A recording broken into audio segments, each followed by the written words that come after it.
நண்பர்கள் அனைவருக்கும் முதற்கண் என் வணக்கத்தினை தெரிவித்துக் கொள்கின்றேன். இப்பதிவில் நாம் உஜ்ஜயினி நகரத்தில் வீட்டிலிருந்து அருள் செய்து வரக்கூடிய மகாகாளியினுடைய பெருமைகளையும் தல வரலாற்றை குறித்தும் அறிந்து கொள்ளவிருக்கின்றோம்.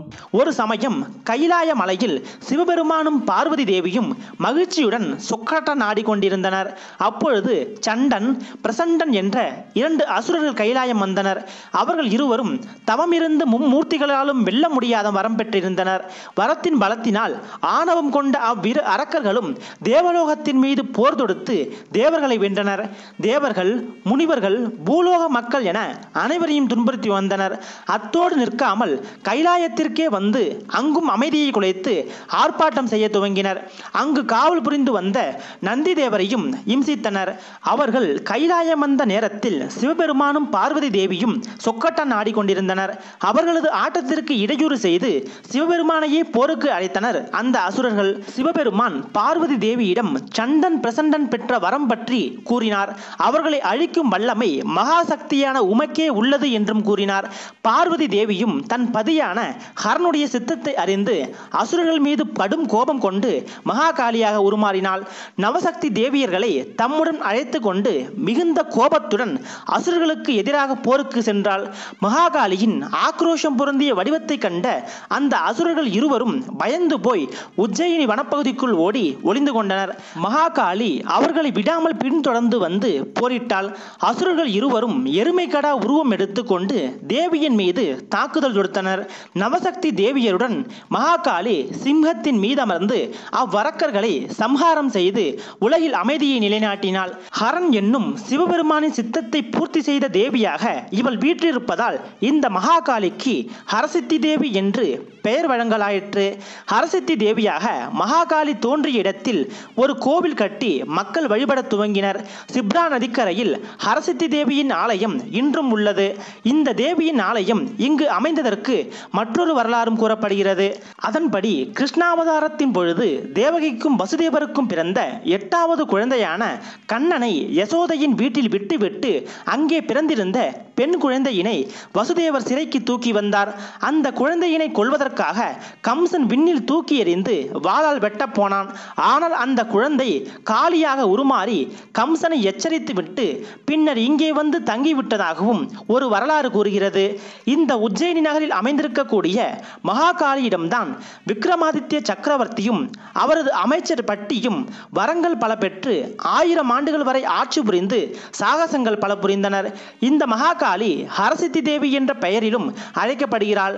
ஹரசித்தி மாதா என்று அழைக்கப்படும் இவ்வன்னையின் ஆலயமானது சதிதேவியின் முழங்கை விழுந்த சக்தி பீட தலமாக திகழ்கிறது. 51 சக்தி பீடங்களில் இது மகோத்பலா சக்தி பீடம் என்று அழைக்கப்படுகிறது. இந்த மகாகாளி மகிமை மிக்கவள். இவளது ஆற்றல் அளப்பரியது.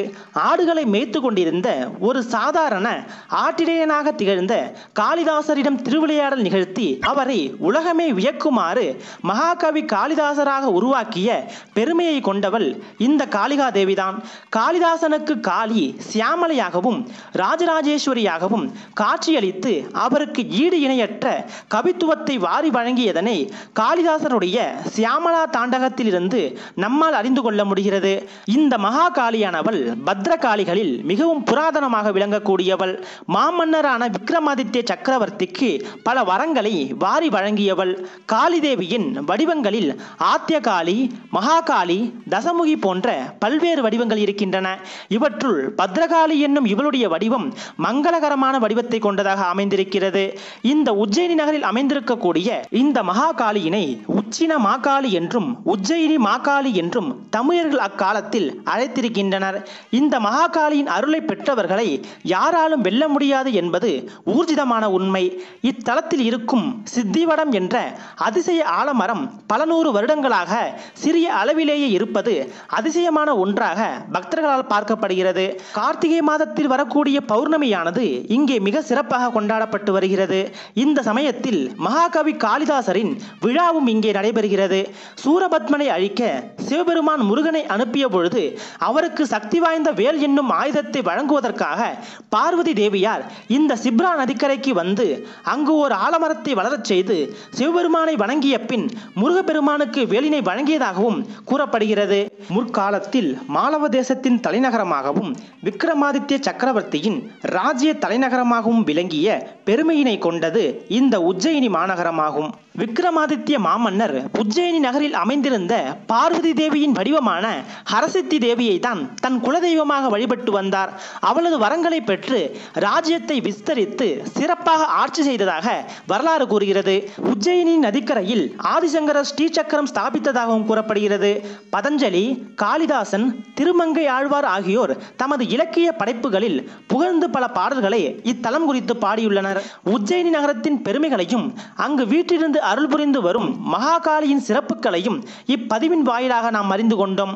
உஜ்ஜயினி நகரத்தின் தல பெருமைகளை போற்றி கொண்டாடுவோம். நன்றி. ஹாய் கைஸ், இந்த கொரோனா காலகட்டத்தில் நிறைய பேர் ஜாப் இல்லாமல் கஷ்டப்படுறாங்க. ஆன்லைனில் ஜீரோ இன்வெஸ்ட்மெண்ட்டில் எப்படி மணி ஏர்ன் பண்ணுறதுங்கிறத சொல்லித்தரோம். இந்த வாட்ஸ்அப் நம்பரை கான்டாக்ட் பண்ணுங்கள். இந்த வாட்ஸ்அப் நம்பரில் ஜூம் மீட்டிங் லிங்க் வரும். அந்த மீட்டிங் லிங்கில் இந்த பார்ட் டைம் ஜாப் சம்மந்தமான ஃபுல் டீட்டெயில்ஸும் இருக்குது. இந்த ஜாபில் மினிமம் 5,000 to 30,000 அப்போ இன்கம் பண்ண முடியும். 18 வயசுக்கு மேலே உள்ளவங்க யார் வேணும் இந்த ஜாபை பண்ணலாம். பார்ட் டைமாகவும் பண்ண முடியும், ஃபுல் டைமாகவும் பண்ண முடியும். தொடர்புக்கு இந்த வாட்ஸ்அப் நம்பரை கான்டாக்ட் பண்ணுங்கள்.